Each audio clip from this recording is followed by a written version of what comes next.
Hello everybody and welcome back to Mining Modern, the longest running Modern series on YouTube. I've decided I'm going to start saying that. If it's true, I hope so. We'll find out, I guess. Somebody can let me know in the comments if it's not. But welcome back to Mining Modern. I'm Corbin Hosler and this is Deadguy Ale. This is an interesting deck. So, Deadguy Ale, this was an old legacy deck. It basically meant black-white Stoneforge stuff. Really sort of a nebulous concept, but it was a cool deck. It played Aether Vials, it played Stoneforges, Mother of Runes, that sort of thing.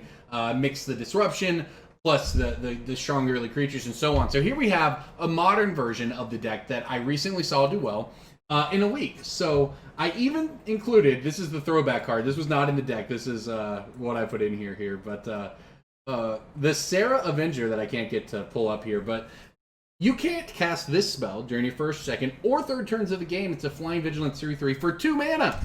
Now, of course, the trick is you vial this in on your third turn, and you're ahead of turn. That's the idea, right? So I just had to include it as a throwback here. You know how we do here on Modern. But anyways, the rest of the deck, we don't have Mother Runes here, but we do have Giver of Runes. I guess my mouse is not working today. Let me highlight cards. But Giver of Runes, it's the 1/2. It's sort of the mom of Modern. You can give your creatures protection from color or colorless until end of turn, but only other creatures, unlike Mother of Runes, which could hit itself. Path to Exiles for removal, Aether Vials because Vial, and then you kind of hit the what makes it Deadguy Ale. I don't really know where the term originated, but it's this. It's Stoneforge, it's Thalia, and it's Dark Confidant. These cards are great at keeping the pressure coming. You get to put your Vial on too, and mostly keep it there. In this deck, we will go up more sometimes, but it's very powerful.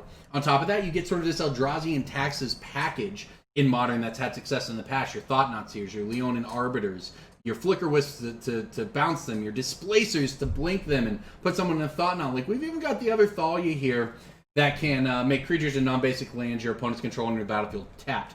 Of course, the Stoneforge package, Sword of Feast and Famine, Fire and Ice, and a Batterskull, some lands, including Eldrazi lands, and you have a deck. It's a 3-color deck, basically, even though you can see most of our black cards are in the sideboard, and we only have 5 of them, per se. But the Dark Confidants are great in the main deck. The Plague Engineer is insane out of the sideboard, especially with something like Goblins being a real deck these days.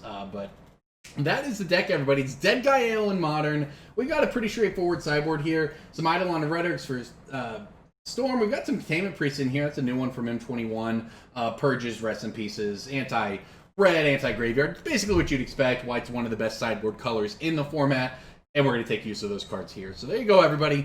It's Mining Modern. And this is Deadguy Ale. Thanks for watching. Let's jump into the games.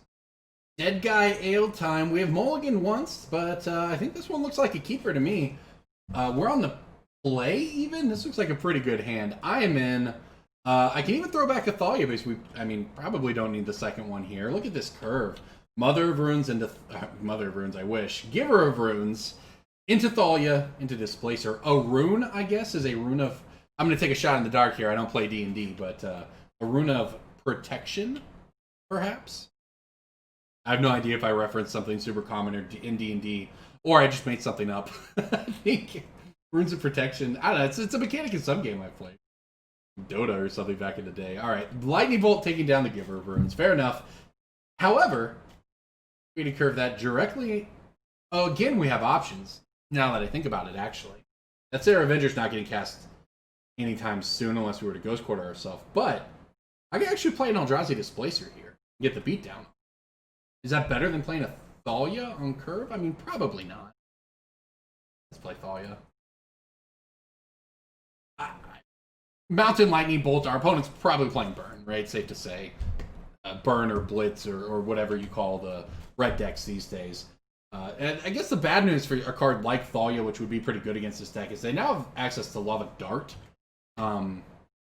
which is and it has Flashback, which is a pretty interesting card, specifically for dealing with Thalia. Instead, though, my opponent has the old Keldon Marauders. Now, this is tech.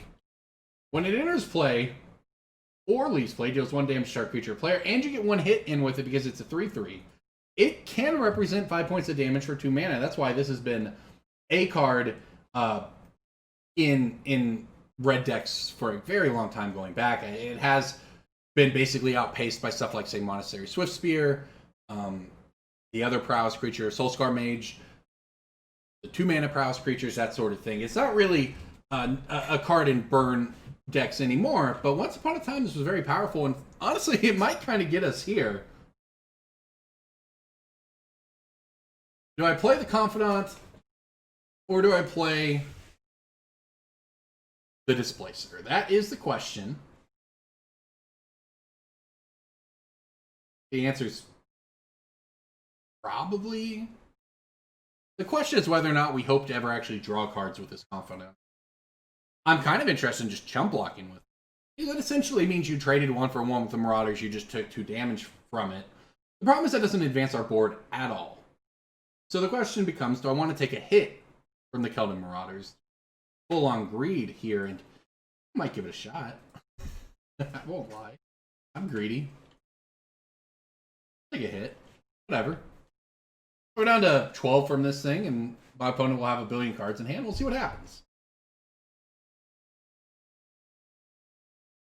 I don't know. This is going to be a tough one because we can't cast this just by virtue of having not drawn 2 white lands, which is a little unfortunate.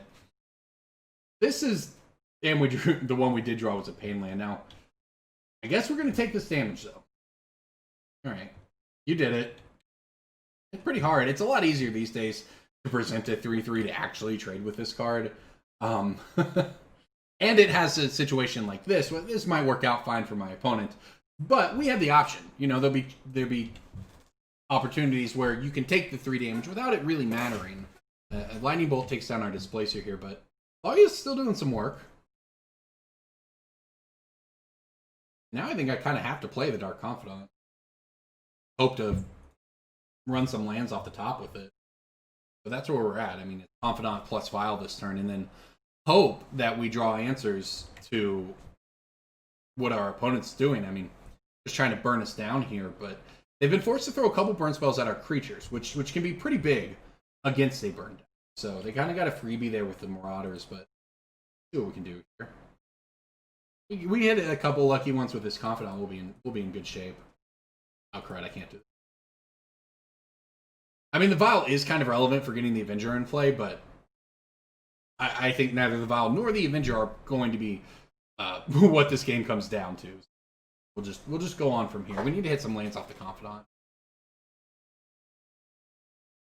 Yep, we're at 11.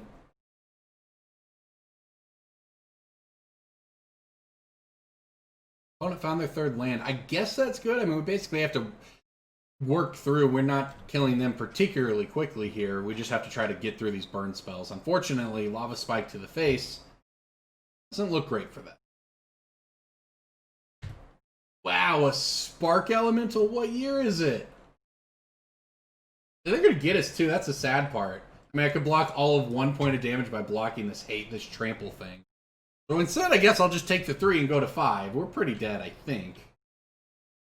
Maybe we'll get lucky with our Confidant, and then I don't even know. I guess a Thought-Knot Seer. That's probably our most likely route to victory.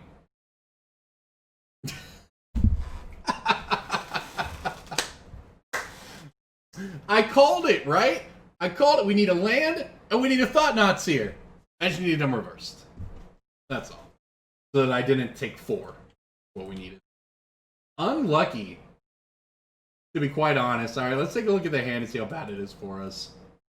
That was so close. If that had been the Plains and then the Thought-Knot Seer with our opponent having 3 cards in hand, we would have still been dead. But that's actually not even true. We're still not dead, are we? Oh no, I am dead. I could take the Skull Crack. Wait, they can't do them both at once, can they? Oh no, they can. This is such a throwback burn list. I love it, but look at this. The Hellspark Elemental is going to cost 2. The Spark Elemental is going to cost 1. Even if I block one of them with a Thought-Knot. Oh, wait a minute. First strike. Oh, we're not dead. We are alive and well, as a matter of fact. Well, okay, maybe not alive and well, but we're not dead. I was sitting here, oh, they're just going to trample over, blah, blah, blah. That means I definitely should have... Well, I guess we had attacked last turn. That didn't quite work out. Lesson learned there.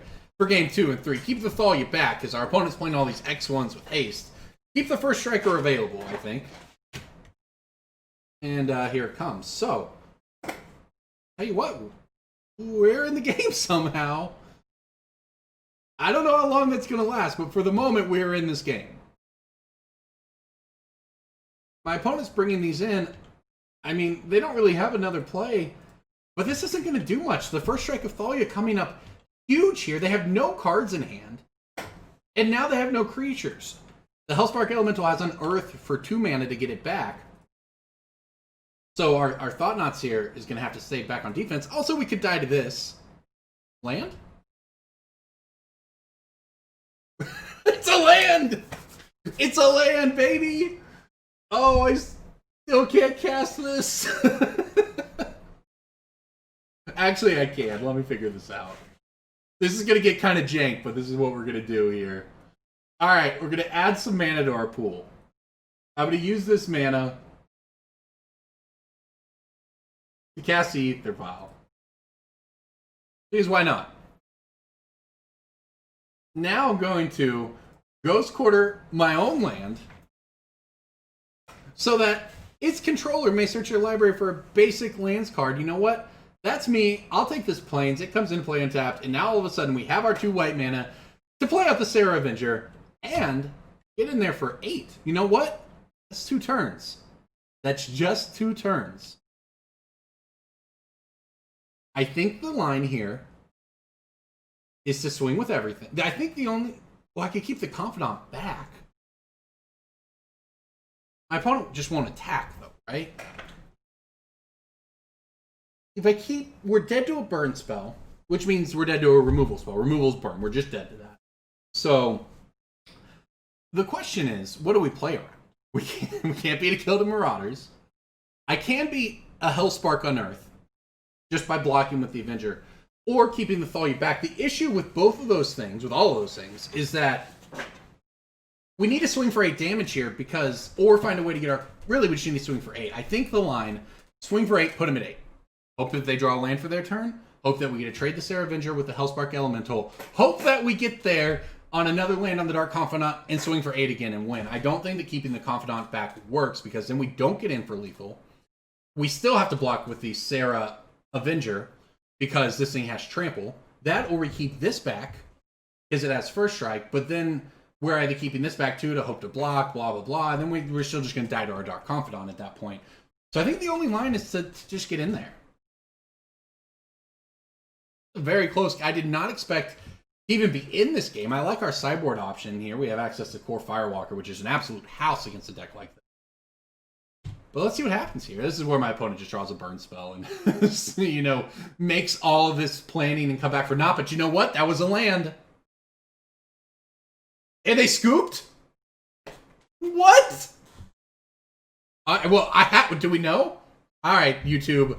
Let me know in the comments. Should we look? Should we look? Our opponent clearly just a little salty. I think that they attacked into our first striker, maybe. I'm not actually sure why they're scooping here because we could have died to this Dark Confidant, but you know what? You never look. You never look. Begin sideboarding. You never look. If they wanted us to see that, if our opponent wanted us to see that card, they would not have scooped to us. How about that? Okay. What do I actually want here? I definitely want the Firewalkers. Probably a Sword of Light and Shadow too, because it gains me life. That seems pretty big. Thalia, Heretic, Cathar. This one making stuff come to play tapped. Very good against my opponent's Spark Elemental. The Dark Confidant is nice as I guess it was in that match. It's probably not where exactly we want to be. All right, so what about the rest of this? I probably don't need something, right? Surely, probably the Fire and Ice.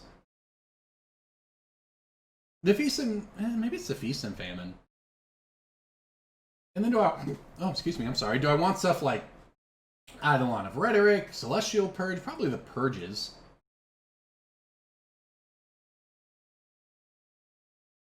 Maybe something like this. I just want life gain, right? My opponent, they do have a Skullcrack's main, but I think we probably just want life gain here. I think we want to have the Batterskull and the Light and Shadow and the Firewalkers and just hope that we were able to pull something out that way. That last game, though, I got to tell you, I thought we were for sure dead on like turn 3 where we had nothing.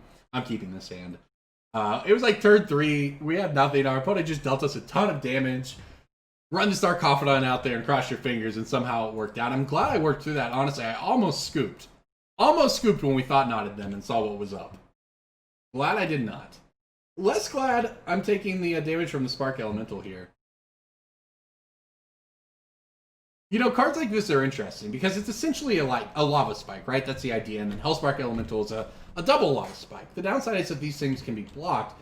You know, it's not Goblin Guide or Monastery Mentor. It's probably a little less consistent than those over the course of a game. But if you're just trying to punch in 3 at a time, 3 at a time, 3 at a time, this old school build of Burn here can really do that pretty well. So there's our Firewalker, though, right on time. Apparently this deck is going to be doing a lot of Ghost Quartering ourselves. I don't know the last time that came up as a relevant line of play for me, but it certainly worked out in that first game.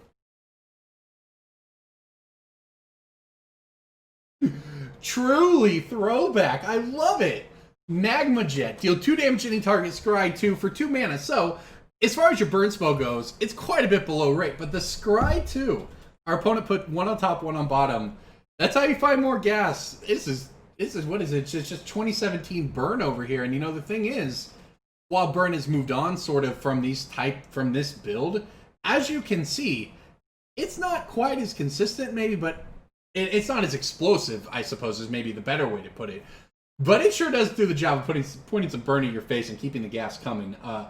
That said, we're doing all right ourselves. Here comes the Thalia. Next turn I can play Thought-Knot Seer. If we, I guess next turn I could also play the Firewalker if I wanted to do that, and I might. Our opponent probably has very few answers to the Firewalker. I suppose the best one they have is likely to be Skullcrack, because Skullcrack says damage can't be prevented, I think. Let me double check that actually, but before I walk into this play. Yeah, damage can't be prevented this turn. So the way that works, you'll notice this Kor Firewalker has protection from red. What protection does, our opponent spent 2 mana to Lava Spike us, but protection offers, well, protection from 4 things, and the acronym to remember it is DEBT, D-E-B-T. Damage, get my finger in front of the camera here at least. Damage, enchantment, blocking, and targeting. So if damage can't be prevented this turn, the first part of that doesn't apply. So our opponent still wouldn't be able to, say, Lightning Bolt our Kor Firewalker, but if they attack with, say, a Spark Elemental and we block it with our Kor Firewalker and say, yeah, we got protection from red, no big deal, we'll soak up 2 and take 1 trample, whatever. Well, a timely Skullcrack would mean that since the damage can't be prevented, we would actually just take damage from Spark Elemental and lose our Kor Firewalker. So something to keep in mind. Don't know if it'll come up here, obviously. These files have been right on time. Yeah, it's just a Thought-Knot. Always Thought-Knot. I mean, I am taking a point of damage to do this, but Thought-Knot beats down harder than the Displacer. It takes a card out of their hand. In all likelihood, they're not going to be able to get rid of our Thought-Knot either. And it's a... then, you know what? Look at that. Oh my gosh. Well, it's the Skullcrack, as always, but Flames of the Bloodhand does 4 damage to target player or planeswalker. Can't be prevented. And if they would gain life this turn, they gain no life instead. So that's pretty good against our little Kor Firewalker plane here. However, with the Thalia in play, I'm happy to just take the Skullcrack, leave them with a 3 mana card in hand that's going to cost actually 4 if they want to play it. And then they have this Shard Volley as well. We're going to play our Kor Firewalker, I think, next turn. Probably. I'd really like to hit a white source, but we'll see what happens there. I don't want to have to Ghost Quarter myself, obviously. Alright, so I like this line a lot for us. This is great for us, I think. Shard Volley, targeting Thalia. You have to sacrifice a mountain to play Shard Volley. It's another Lightning Bolt if you do. So they bolt down the Thalia. But now we have a 4-4. Our life total is at 7, I guess. But now our opponent has 1 land in play and a 3 mana spell in hand. And sure, that spell isn't taxed, but who cares? At this point, right? Alright, well, we just have, we have so many options right now. I could play Displacer. I could play Firewalker, play Leonin Arbiter, probably don't quite want to do that one. I think the line has to be the Firewalker, though. Especially now that our opponents emptied their hand and they don't have access to as much mana. Just gain some life over the course of this. We'll see what all I can do here. I suppose I can pretty easily get rid of my Tectonic Edge. That's not doing us much. Get a Plains. Casts a Kor Firewalker. Guess we have 2 mana left. Well, we'll just cast this Vial with it. And now we attack. So, we're at 6. 6 obviously problematic. That's 2 lightning bolts that kill us. However, with the Kor Firewalker in play, that means they either have to point removal at the Kor Firewalker, or those bolts are only going to deal 2 damage because we're going to gain a life when they cast a red spell. So, you know, and basically at this point, I'd say it takes 3 lightning bolts because we're going to gain life, and they don't have it. So there you go. We're taking it down. Deadguy Ale beating Burn. That was a nice match. All right, jumping into a game here with the deck. I have to say, this looks like a pretty good one here. We're on the play. We have the Vial. We have the Flickerwisp. We have the Thought-Knot with the Temple here. Now, 4 lands, a Vial, and 2 spells. That's maybe not exactly where you want to be in a starting hand, but we're obviously going to keep this one. It seems reasonable. And, hey, we have the Silent Clearing to cycle for something later on. So, we can also just, you know, get a lot of value out of this. We've got the turn 3 Thought-Knot Seer. If things go crazy and we hit an Eldrazi Temple on our second turn, we'll actually have a turn 2 Thought-Knot Seer along with the turn 1 Vial. And when your opponent mulligans, that seems like a pretty decent place to be. So we'll run out the Vial here. And I guess cross our fingers for no Thoughtseize, really, right? Thoughtseize on the Thought-Knot Seer would be quite painful. Maybe more painful to us than them, and they're taking damage from the spell. Let's see what it is. It's a Bloodstained Mire fetching into, well, I don't know. All right, Stomping Ground. All right, we're safe from the Thoughtseize at least. Let's see if they have the 1-drop here if we're against a Ponza type deck. I have to say, I don't really want to get Blood Mooned or Stone Rained out of this one. Instead, it is a Haggle, though, which means our opponent probably playing Dredge. Dredge it is, as a matter of fact. It begins. That's a Creeping Chill, an Archamoeba, and an Axe of Agonis over there. No matter how many cards you ban out of Dredge, it'll get you. Well, I guess we're at 17. I guess they have an Archamoeba. I guess if they have to exile all these cards out of their graveyard, the Ox is going to take a while to escape. But frankly, they are pretty far ahead here. Just by virtue of the fact it's game 1 and they're playing Dredge and they had the turn 1. Not only the turn 1 Dredge into the graveyard card, but the turn 1 actually start dredging card. That's pretty powerful for them. But we'll see what we can do here. We do have the Rest in Peace on the sideboard, so our sideboard plan at least is strong. And there's a Ghost Quarter, which, you know, can be of use against a deck like this, frankly. Maybe even if it won't be here. They fetch, you know, they mill all their lands, and then you actually get to strip mine them with a Ghost Quarter. Now, they get life from the Loam shenanigans going. That's not going to happen. But we'll see what we can do. Unfortunately, I can do nothing on this turn, and I probably should have played one of the white lands there. I guess we'll end up vialing the Flickerwisp in, so it probably shouldn't hurt us too much. But yeah, slight misplay there. Alright, well, let's see how bad it gets for us here on turn 2 from the Dredge player. I honestly don't know the last time I beat Dredge in basically any format, whether it's the Pioneer Dredge List, or Modern Dredge. I hate playing against Dredge. But it is a part of the format. It's by no means OP, I think, these days anyways. Alright, there's a life from the Loam and a Golgari Thug hitting the yard for the hugs. Arctic Reunion here, and they pretty much got all they wanted here, right? This is a neat one. Silver Smoke Golem. Another Archamoeba has arrived. I'm really not sure how we're going to get there, per se. I guess hope that we can just beat their board, don't get Conflagrated out of the game, maybe exile the Conflagrates. With the Thought-Knot? I don't know. I guess we'll look at their hand and see what's going on.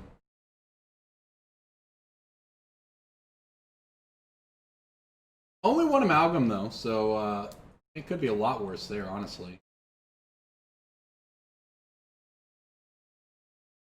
This time I will play a white land. In fact, and you know what? Displacer is huge. Displacer, with access to Thought-Knot Seer, maybe we can lock our opponent out of this one. It's possible that we can do that. Look, we have the colorless mana here. We can try. It's got to be the Cathartic Reunion here because they actually don't have a lot of the cards that they're looking for in the graveyard right now. I mean, I thought about taking the Life from the Loam because, you know, that allows them to make land drops later on and so forth, but I think the plan is going to be to try to make our board big enough that we can just kind of get there with the Displacer on a Thought-Knot attacking their hand every turn, or and then just making the board big. But geez, look what they're doing here. Now, this is one I haven't seen.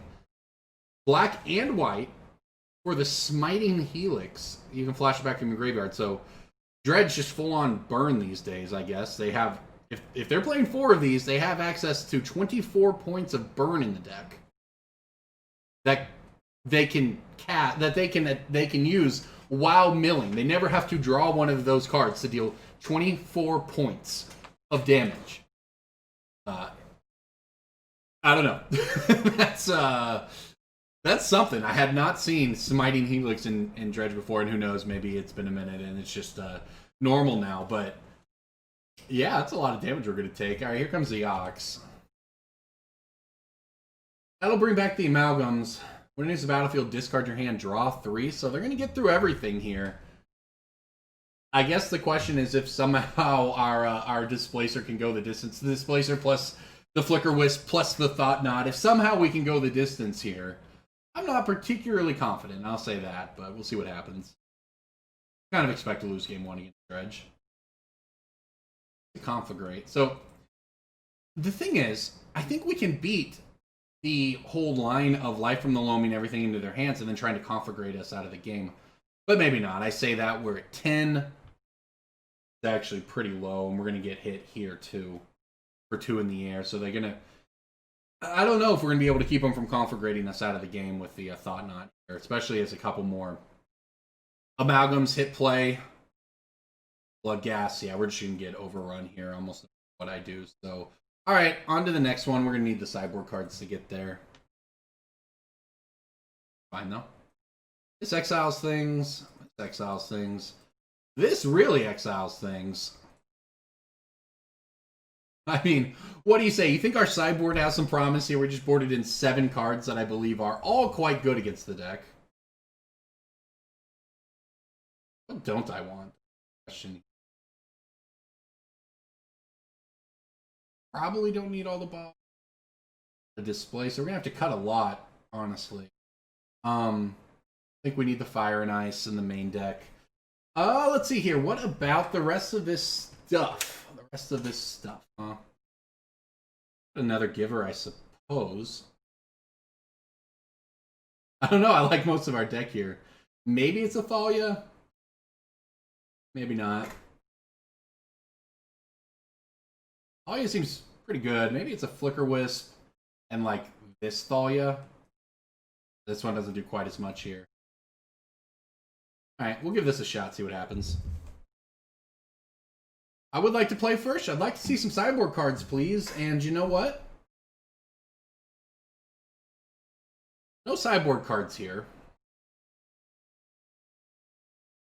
Double Thought-Knot, though. The turn 3 Thought... It's a turn 2 Stoneforge, a turn 3 Thought-Knot, and a turn 4 Thought-Knot. I have to keep this hand. There's just no way in good conscience I think I can mulligan this hand. No way. We'll see if it works out, but... Serra Avenger are going to be pretty slow here, but just having access to it, to somewhere in our deck to block the possible Narcomoebas that will beat us down after we've tried to take over the ground side of the board, we'll see. I mean, I don't know. This is what's tough when you play against Dredge, because, look, this hand's great against almost any deck in the format. I look at this hand, I'm like, this is insane, but would it actually have been correct to mulligan this hand looking for graveyard hate? We have a lot of graveyard hate. We have the Containment Priest and so on. It's possible. On the other hand, sometimes Dredge takes a little bit to get going, and you can handle the extra time. Obviously, here we are. Hitting Vial on turn 2. Not where you want to be. Because I don't know when I'm going to get a chance to cast this. I have to go with the Stoneforge here. It does give us a turn 3 play, though, actually, which is nice. We can... Now, what do I want here? It's probably just always the Batterskull. Gaining life actually is kind of relevant here. So, okay, we'll pass the turn. Next turn, I can play Thought-Knots if I want. Alternatively, though, I could play the Aether Vial and then just but Stoneforge Vial, if you want to put it that way, the Batterskull in on their end step. So that uses 3 mana effectively. It doesn't Thought-Knot. And then, you know, we decide, are we really going to get any use out of this Vial? And the answer, though, I think the answer is probably less about the Vial and more about the Batterskull. Do we want to play the Batterskull here or the Thought-Knot Seer? Which is the most important to have in play against them? I honestly think it's the Thought-Knot Seer. I think we want to tear apart the enablers out of their hand. I mean, and frankly, it's already problematic because here we go. But nothing's entered play yet. So we've got 1 turn to try to draw some hate here, which would really pose them. Oh, you know what? I take that back. This stupid Silver Smoke Golem over here. Discarded. I don't know if it was made to work with Creeping Chill or, say, Smiting Helix, but it sure does, and it sure is frustrating. Alright, give me that's not quite it. Alright, well, I do think the plan basically has to stay the same, though. Let's just go ahead and get on in there with a Thought-Knot. So hard to play against Dredge. Oh my gosh. Hugs it is, I suppose. I don't know. Our opponent's hand is obviously so much slower this time that, I don't know, maybe we can do something here. It's going to be rough. I'm not particularly worried about the Amalgam and the Silver Smoke Golem in play right now. I'm a lot more worried about the Ox of Agonis in the graveyard, that sort of thing. Also, just think about how silly it is. The Dredge, ostensibly a deck that needs some very particular things. You need Dredge cards. You need cards that come back from your graveyard. You need cards that put cards into your graveyard. You need payoffs for those. It's all these different things it needs, and yet somehow it just keeps getting new cards. Ox of Agonis, this was just in Theros. It's perfect for Dredge.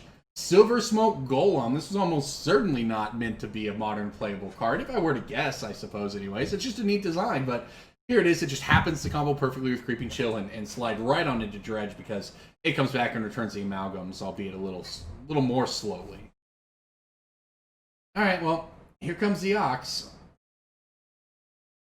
They're going to have quite the graveyard when this is all said and done. We're not going to have much of a life total.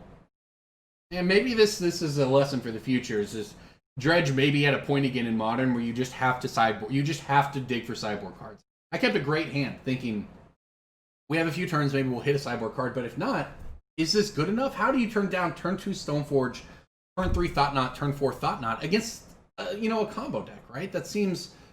It just seems like a gimme to me, but maybe it was correct to just strictly go looking for sideboard cards. I don't know. I guess we'll find out here. And the crazy thing is my opponent almost missed there. In fact, still kind of missed, right? There's an Ancient Grudge over there. Well, that's bad for our Batterskull, but good to know.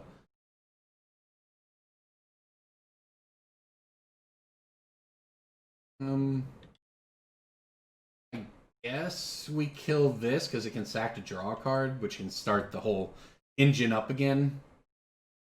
I don't know. I mean, when they gain life, it's going to come back anyways, but we'll see what we can do here. And Ghost Quarter is not exactly what we were looking for.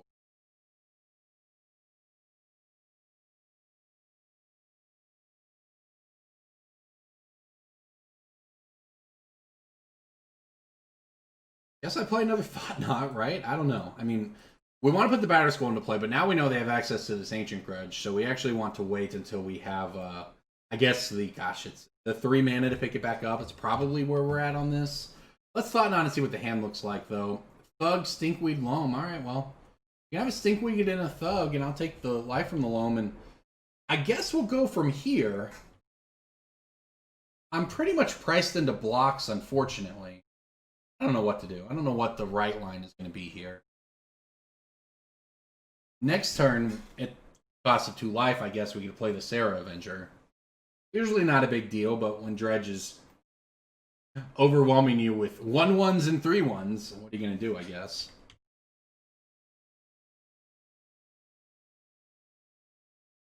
We're not dead yet, though. I mean, if we hit a Rest in Peace right now or something like that, this would be a very interesting game all of a sudden. See what it is. I like our deck a lot. Don't know if this is the world's best matchup for us, though. We're a little slow, right? We are thoroughly a mid-range deck, and that seems that we are wholly reliant on sideboard cards. A little unlucky, I guess, that we didn't see any of them, but at the same time, I chose to kept this hand. I could have gone digging, but I wanted to see if it worked, right? That's, hey, look, Mining Modern, Putty Pioneer, these series I do every week on Cool Stuff there. I want to show you what's possible in the format and see how things work. And you know what? Whether you pick up this deck or another deck, you'll remember when you play against Dredge next time, you're like, this hand's so good. Do I keep it? Do I mulligan? It's perfect. Well, you'll remember Corbin Hosler here on Cool Stuff just getting absolutely run over by Dredge for trying to keep a very powerful but very fair hand. It turns out you can only play unfair against Dredge. Mulligan to those Rest in Peace. Or those Containment Priests. Alright, do we have any blocks that make sense here? Frankly, I don't think so. We'll give it the good old college try. I don't even know what our out is right now.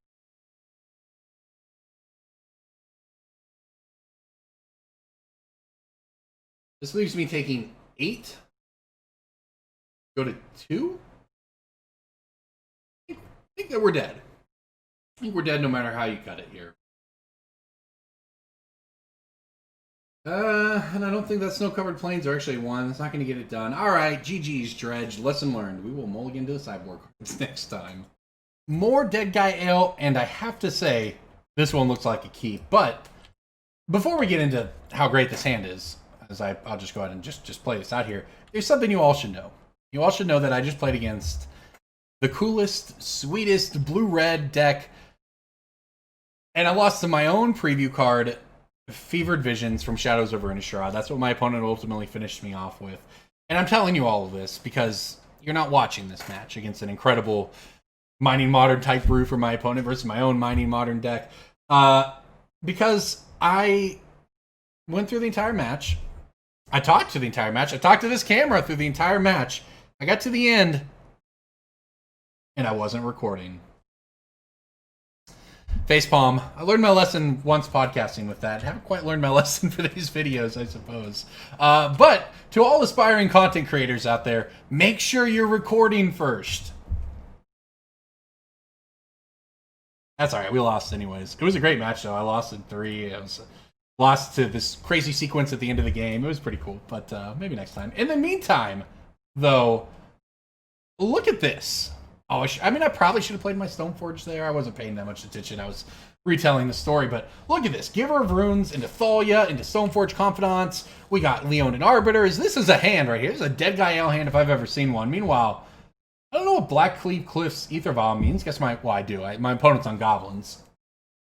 Playing Engineers coming in and out of the sideboard, that's for sure. Log War Marshal it is.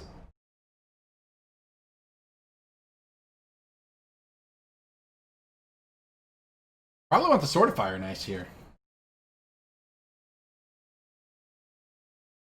I don't hate hitting that land. Not really a ton to do with it right now, but I'm not sad to hit that ever. I also don't hate having the Thalia in play. My opponent could be, I don't know what, I actually played Goblins a couple weeks ago, but I'm not positive what Goblins looks like now. I don't know if they're running Hand Disruption or not. The Thalia could actually be taxing, so. In the meantime, though, I'm just going to play my Stoneforge. I'm going to go get a Sword of Fire and Ice, I think.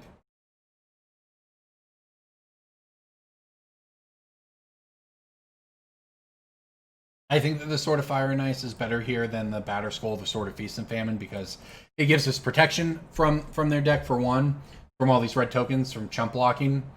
And since they have a combo kill, getting Batterskull is kind of like, and getting it chump blocked by a bunch of 1/1s is kind of whatever. That's not really helping us win the game necessarily, even if it runs up our life total. But the Sword of Fire and Ice and having the ability to pick off, say, a Conspicuous Snoop or something like that, seems pretty good. Obviously, also just drawing extra cards turns out to be pretty powerful as well. But we're going to need a land to do that on our next turn. Otherwise, our next turn is actually going to be fairly anemic.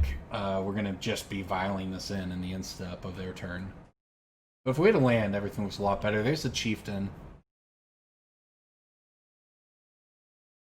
And bring it on, friend. attack me. Block. Give this Stoneforge protection from red. I don't think there's anything they Violin that punishes us here. Excuse me. Oh my gosh, maybe there is. What? Munitions Expert will do it. They're gonna hit our Stoneforge? Leave us a Giver of Runes? I'm fine with this. I mean, Munitions Expert is the correct answer. That's the one punishment card they could have there, but it doesn't even seem that punishing to me. I guess it got us, but I was always going to have to block there, so it doesn't really mean anything. It just means that they know they play their Munitions Expert out. Another Giver of Runes. This is the line. I'm just going to play really slow here and didn't get our oh, Thalia. Okay, I always get. It's not even that it's fine to not play at the start. I just always forget. I just always forget about my own Thalia. Okay, well, in that case, let's play this slightly differently. Let's play Leonin Arbiter plus this Giver of Runes.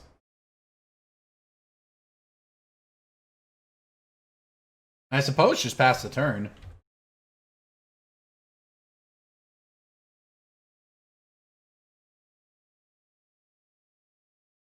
Yeah, we'll see what they have. I mean, they could get us.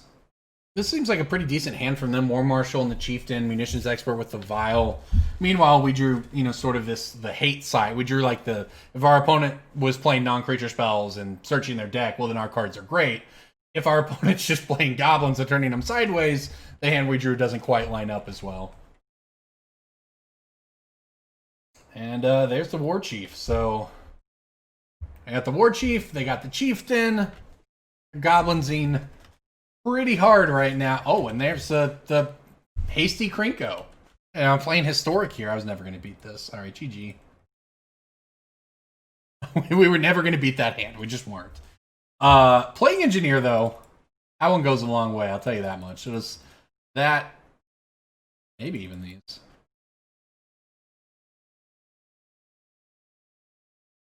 Actually like the Heretic Cathar here.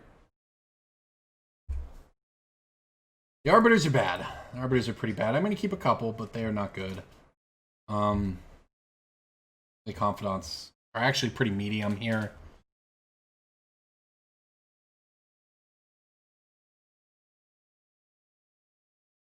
Thing is, Arbiter still works with stuff like the Path and the Land Destruction stuff. I need to cut a 3. I'm going to...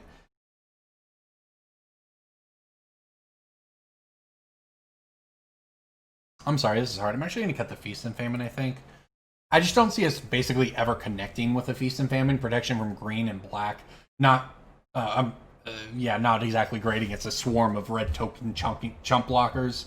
And we need to cut cards, so we'll do it this way. Actually, I cut one of the Kor Firewalkers because, yeah, in that game we kind of got blitzed down, but I'm a little worried about the combo out of our opponent too. So, the Firewalker is certainly good. Maybe it's even better than the other Arbiter.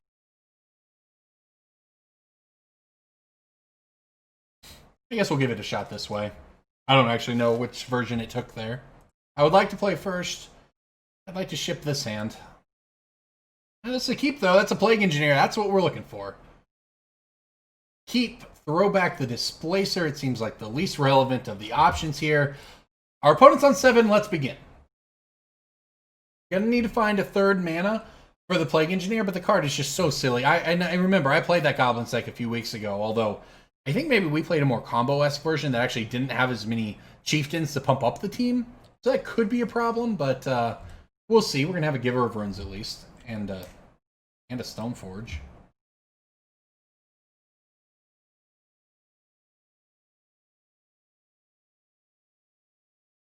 Same thing, I guess. Let's get the Sword of Fire nice.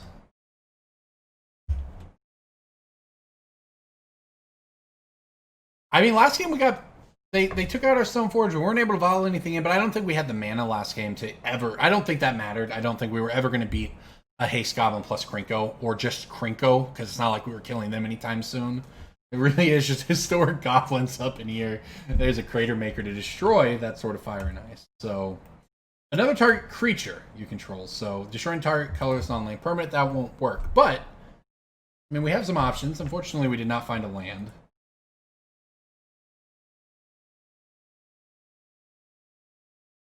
I don't know what to do. I'll just play this.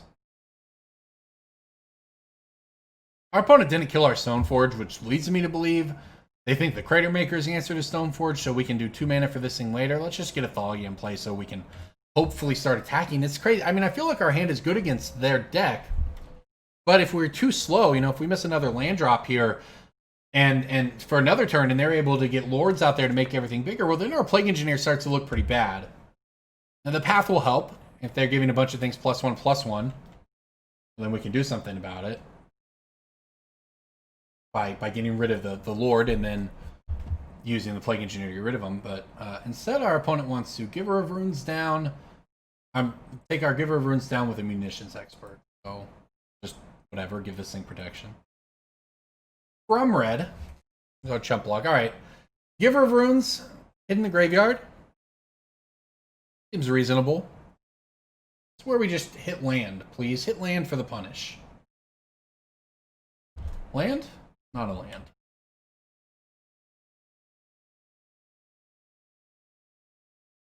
Really like to hit a land.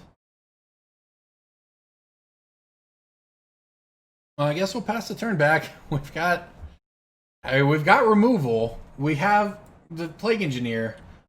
1 Eldrazi Temple off the top, and I think we're set. To be honest, we then cast every card in our hand, and they're all good. Let's see what our opponent wants to do, though, right? If they tap out, then we actually kind of get them. We can Vial in the Fire and Ice. We can get a hit in. We can path save the Krinko, which is basically the only thing I can imagine them tapping out for here. Let's see what happens. Is Muxus legal in this format? I don't think it is. Munitions Expert number 2, huh? Good card. It's Planeswalkers too, which is actually really nice for them. Decision time.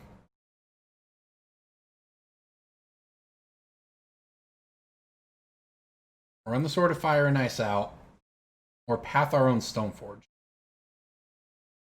The decision's path the own Stoneforge, to be honest. Apparently, so all we're doing is pathing ourselves and ghost quartering ourselves and this type of thing in these games. But I'm pretty sure this is the correct play. I just want to play Plague Engineer next turn to take both Munitions Experts off the field. We still have access to another path later if our opponent doesn't play something scarier. We can path the Crater Maker and try to get our equipment in there. But regardless, I think that we're going to lose this game if we don't get to play this game. So let's just go get our land and continue to play the game. We are going to take 3, though. They're going to draw some blood, take us to 17.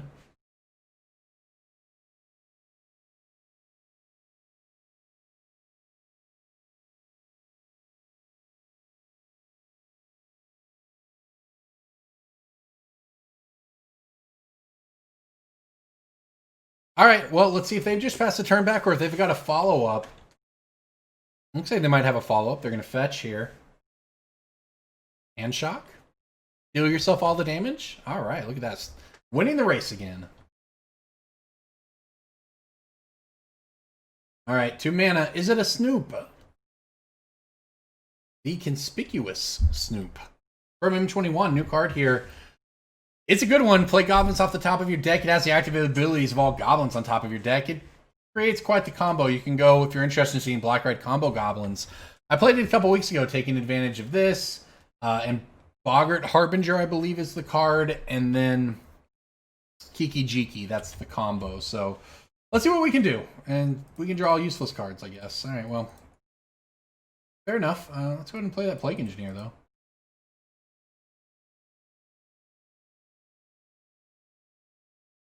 You know, at first I really liked this card in Modern, but then I played against it a little more. This card is insane. It's just like daring you to play a deck like Goblins and get blown out. I mean, look, our opponent got cards off of these. That was great, right? These were great, but now they're just dead. And all of these are shrunk. So, and Plague Engineers got Death Touch. So I actually liked it. I think it was kind of printed at keeping down Humans per se, because Humans was by far the best deck in Modern at the time of before pre-Modern Horizons. it won Mythic Championship something or another last year in the hands of Eli Loveman. The Munitions Expert here, that'll actually take down the Plague Engineer, though, because there's 2 goblins in play. Even though the Munitions Expert immediately hits the graveyard due to state-based actions of having 0 toughness, it's still going to deal the 2 damage from the trigger it had from the goblins that are on the field to take down the Engineer there. So, nice play from our opponent, actually, getting out from underneath the lock, so to speak. But you can see, I mean, they had a burn a card to do it and have creatures that survived it. Plague Engineer is just devastating against decks like this. Displacer doesn't do us too much. But I guess it's probably the play we're going to make. A lot else we can do, right? Get on in there. Wait a minute. Destroy target colorless non-land permanent?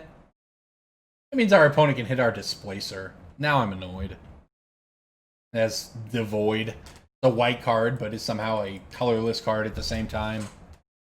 I guess that means my opponent can blow it up.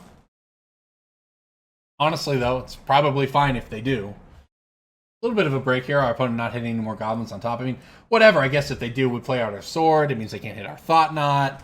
I'm not sure.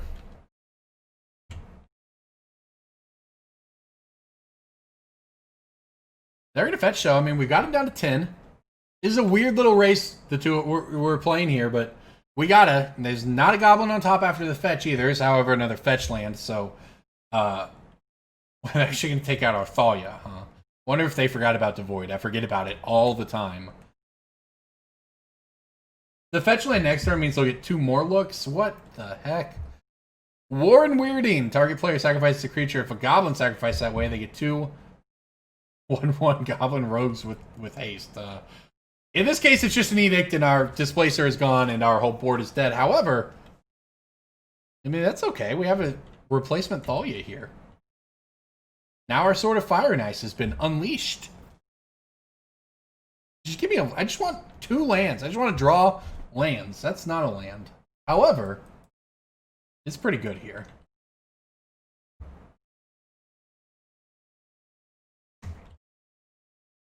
I'll be honest, though, I am still worried. Our opponent's down to 1 card in hand, but they have the Conspicuous Snoop. They can cast goblins off the top of their library. That is, in fact, a goblin off the top of the library. Doesn't say goblin creature spells, it just says goblin spells. And back in Lorwyn, they had tribal spells. So this is, in fact, a goblin tribal instant, which means my opponent can tar fire down my Thalia off the top of their deck. And there's a land at least. So we know... I mean, look, we wanted lands to be on top, but the problem is the Bloodstained Mire now is to reset the top of their library. They're at 9, but they've already got 1 free card. Fortunately, Aether Vial is both not a free card and a very bad draw, so that's good for us. You know, the bad news for us is that with that second Thalia falling, we're really not doing anything. See what happens, I guess. Give me a land. Let me cast a Thought-Knot Seer. Come on, it's the worst. All right, Sword of Fire and Ice. You're up. May as well get in there. We don't have any other creatures to protect. It can't protect itself, and it's going to be attacking with a sword next turn anyway. We gotta dodge. We gotta dodge the top of our opponent's library right now. Goblin War Chief is a disaster for us.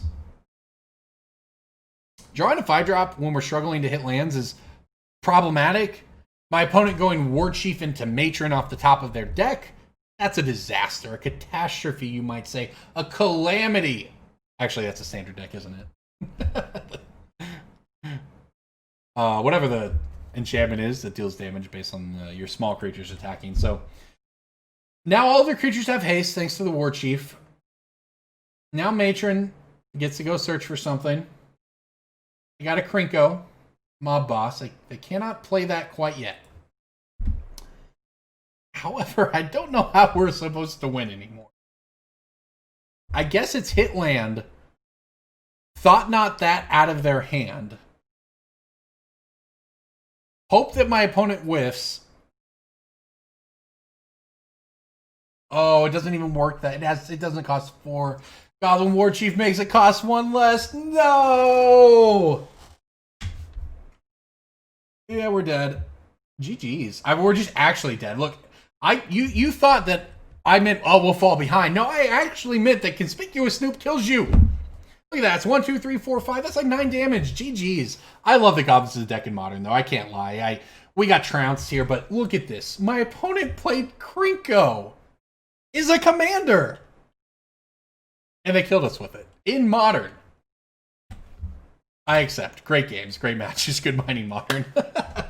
let's go look at the deck. All right. So what did I think about the deck? Well, 21 lands is not enough. You saw the games we played. We constantly wanted another land, almost always. And you have turns where you want to play a sword and equip a sword. That's 5 mana. You have Thought-Knot. That's 4 mana if you don't have an Eldrazi Temple out there. You want to mess around with your Batterskull, your Stoneforges. This deck has ways to spend extra mana. It produces extra mana, of course, with the Aether Vials, but it also has ways to spend that mana, the Stoneforge activations, the sword activations, and so on. So I think the first thing I would do is cut this Thalia, probably. I love this card, but we already have a bunch of 3-drops. So this is probably just the most cuttable of the cards, the Thalia, Heretic, Cathar, to get us a 22nd land. I don't know exactly what that land would be. I'd actually be leaning towards something like this, a Shambling Vent. Because one of the other things that came up is simply how much damage we took from our lands. Between the Silent Clearing and the Caves of Koilos, and you basically have to play these because you need the colorless mana to cast your to activate your Displacers, to cast your Thought-Knots. So it is basically a 3-color deck. It's black, white, colorless. So you have to play the Caves. You have to have a mana base that looks something like this. But we took a lot of damage. So I think something like Shambling Vent, which, as you can see, turns into a creature with lifelink at 2/3. A lot of times, if you don't have one of your 1-drops, or if your 1-drop is your path, you can get that thing and tapped on turn 1, and maybe tapped on turn 3 if you play a 2-drop instead. I think something like that is probably where you want to be with the deck, but either way, I think 22 lands is probably a better place than 21 lands. As far as the rest of the deck go, though, I mean, I was pretty happy with it. It kind of is what it is, and you saw in some of those games, sometimes you'll have the hate bear package, so to speak, with the Arbiters and the Flickerwisps and the land destruction lands that just don't line up against what your opponent is doing. Other times they do, but that's the weakness of the deck, especially when you don't have something like discard spells to kind of hedge against those different matchups. You need these high power sideboard cards like you see Plague Engineer, Rest in Peace, Kor Firewalker, Containment Priest, that sort of thing. But yeah, I mean, outside of adding a 22nd land, I think that this deck looks pretty good moving forward in the format. Now, the Dark Confidants are sort of the next question mark. They're medium. There are a lot of things with the Dark Confidants that deal you damage, a lot of it. And frankly, the mana base already deals you a lot of damage. So it's possible you don't want the Dark Confidants in here, although it's interesting. Basically, what makes it a black deck is the Deadguy is the black. It's the Dark Confidants and the Plague Engineers. So maybe work to lower the curve a little bit, more 2-drops with the Confidants, maybe cut down on a Displacer or a Flickerwisp or something like that. That's the next place I'd look. But as it was, I was actually pretty happy with the deck. It was a lot of fun. Gave us some good, close, interactive matches. So everybody, thanks so much for watching Mining Modern here on Cool Stuff Inc. I'm Corbin Hosler. I'll see you next week.